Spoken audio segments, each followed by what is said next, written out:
So in yesterday's video, I posted about how leaving MAGA isn't enough regarding the Purple Revolution, that there's got to be real accountability. And yes, apologizing and realizing you're wrong in this is one thing, but actually showing us is a totally different thing. There is another part to this, and it's the side of the leftist. And it's how we, especially if the authoritarian left, they do exist, okay? We have to tell them how we hurt them, okay? And we have to tell MAGA and the people who voted for this dictator in office how we hurt them. Despite the fact that people will be like, how the fuck did we hurt these people? They're the ones discriminating against us and communities. Yes.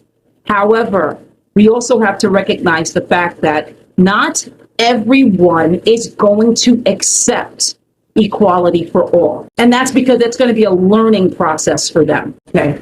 That's a learning process. Not every one of them is going to accept equality for all. Not every one of them is going to like a trans person or trans people. Not every one of them are going to like the communities of immigrants, no matter what their status is. Okay.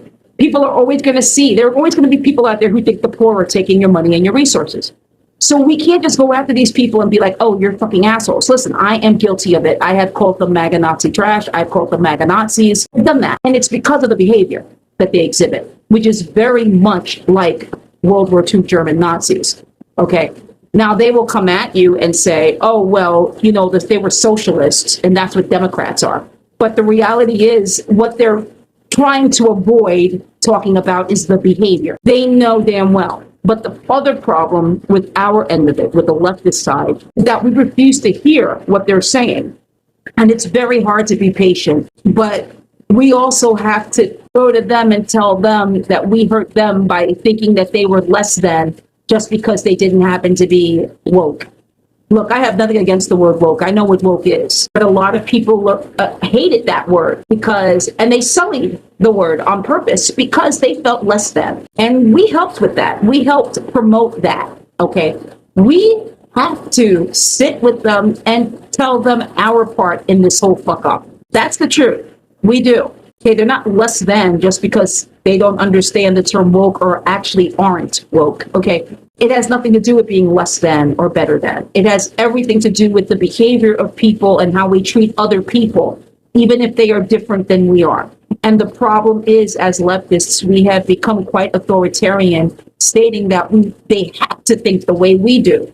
That no, because that's no better than what MAGA is doing. We have to sit down with MAGA and say, this is how we hurt you, okay? And that's going to take a lot. And I think a big part of that is also putting aside the pride, actually, like our pride, and sitting down with people on the other side of it and being like, okay, you're not less than just because you don't happen to like the word woke or aren't woke, you are not less than. I'm sorry that I called you that and I made you feel that way. Now, how can we get to a place where we can both realize that equality for all is a wonderful thing? It's not about people accepting people all the time. It's about what the laws are going to do to those communities of people that this dictator told you were undesirable, were vermin. Even though, when you really think about it, we are all vermin in the eyes of the billionaires and elites. We're nothing. We're fodder for their fire. However, we have also made the other side feel like nothing, just like they made us feel like nothing. So we have to own up to that too, as leftists. We have to own up to that. We have to own that, hold ourselves accountable, and we do have to apologize for that. What we don't have to apologize for is our feelings, because those are ours. It's the behavior. It's what we did with them. So as a democratic socialist, I have to do my part in saying that, yes, I made many MAGA feel less than, because if they weren't woke, they're just prejudiced, bigot Nazis, right? But that's not the truth of it. These are people, they may be a bit on the ignorant side in that they really think that none of this is going to affect them. But at the same time, they are also as scared as we are. Because believe it or not, we actually do want similar things. And we can't have those things with a dictator in office. We have to have someone in office who is actually for the people, all of the people, no matter what. Where there is equality for all, where no one is put down, okay? We can still live our lives lucratively, but also know that helping others is not a bad thing. And I know that scares a lot of people. We can't get to any of this purple revolution until we as leftists and them as MAGA actually sit together, apologize for how and what our behavior was towards each other, and then really get to healing. Anyway, that's all I got to say about that.